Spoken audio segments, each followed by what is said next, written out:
Hello everyone, James Glass here in your speech class.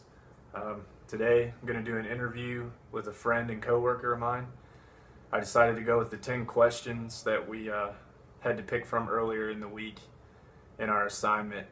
Some of them are kind of more like if I was to interview someone for a job, but some of them are fun as well. So I'm just going to ask him here, pick his brain a little bit, and we'll see where it goes.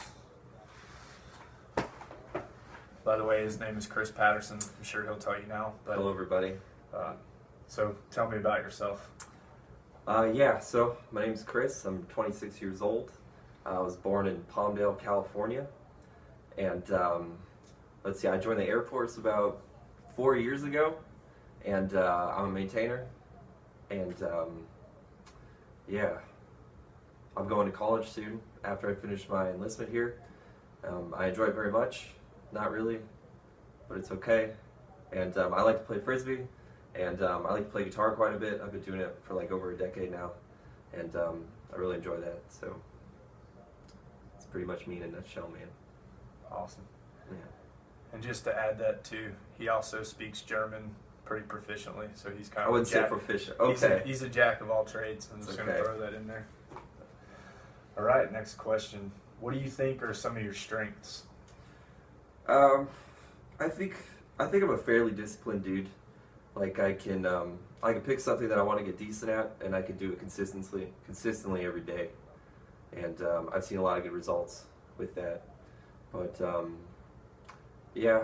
always trying to grow as a person. I'm always trying to be my own worst critic and maybe best critic, if that makes sense. And maybe self-awareness or something. Definitely think those are important. Consistency is always huge with anything, and always improving. Yeah. Can't ask for much more than that. This is one of my more favorite questions. What are your weaknesses? Let's see.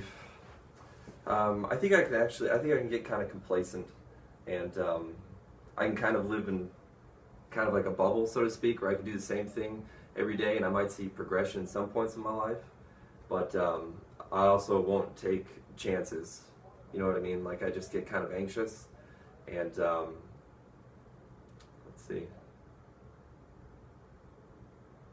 it just like it stifles improvement, I think, or just going out of my comfort zone to meet new people or try new things.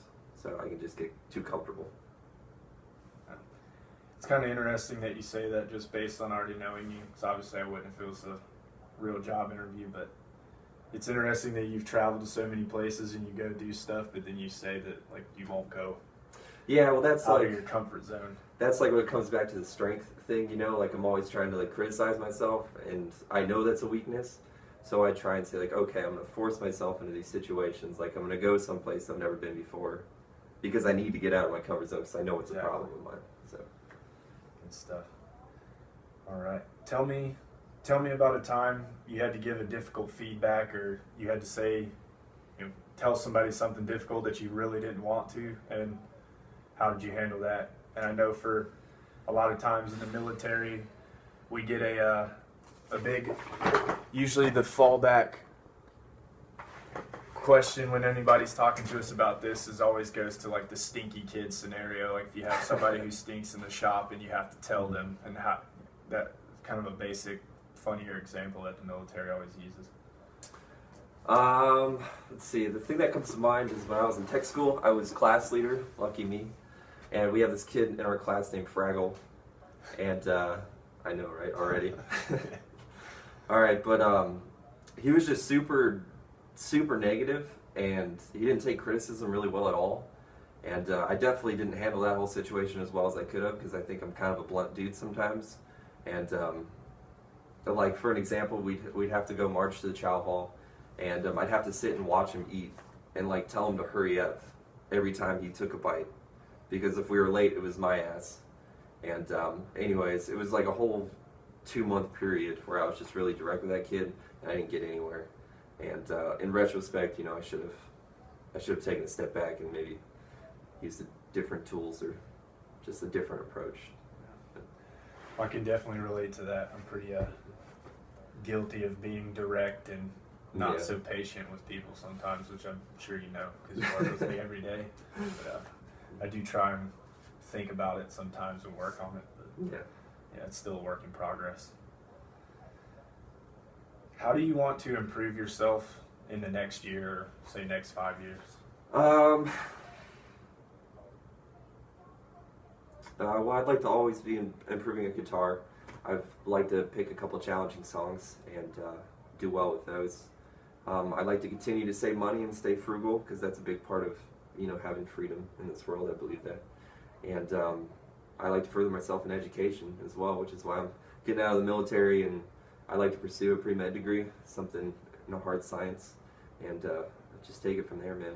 As long as I'm always learning and always growing, in at least a few aspects of my life, I'm okay. But if I don't see progress, then I get kind of depressed, and it's not good. So you got to change something up. Yeah, I have to. It's about math. Yeah. So, all right, I like this question a lot. For me, it's more mentor based, but has there been a person in your life or career maybe that's had an impact on you or made a big difference, or do you currently have a mentor or somebody you've always kind of bounced ideas off of and things? That would definitely be my dad. Ever since I was a little kid, it was really nice to have somebody that was always on my side, that was always positive and reinforcing. And it seems like no matter what I did, no matter what I got into, he was always there to support me. And I don't know, it's just really important. Like, I always think about that in my childhood, and even now too. Like, I'll call him every few days and just tell him how I'm feeling and what I would like to do, and then he'll always give me that positive reinforcement, or negative reinforcement if he has to, if he feels like it's the best thing. But I feel like I've grown a lot as a person, and I attribute it all to him. So Awesome. mostly to him. Awesome. Yeah. What is your personal mission statement or motto, or is there a quote that you go by often? Because I know myself, I have them all over the place, but there's a few that stick out to me that I try to operate on. I don't know. It changes. I mean, I think I've gone through a few.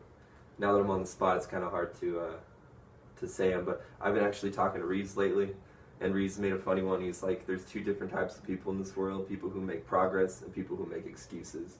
And then that kind of hit me hard. So I've been kind of meditating on that for the last couple weeks, and I've seen improvement in certain places in my life. And so yeah, I'd have to go with that one. Awesome. Yeah. I might have to steal that from Reeves. Yeah. Put it on a sticky note. It came out of nowhere too. I was Yeah. like, "What are you talking about, Reeves?" Damn. Seems like a pretty enlightened guy when he He talks. is. So He is. good stuff. What's the last book you read? The Kind Worth Killing by Peter Swanson. And I don't know, it's kind of like a murder mystery drama book, if you want to call it that. But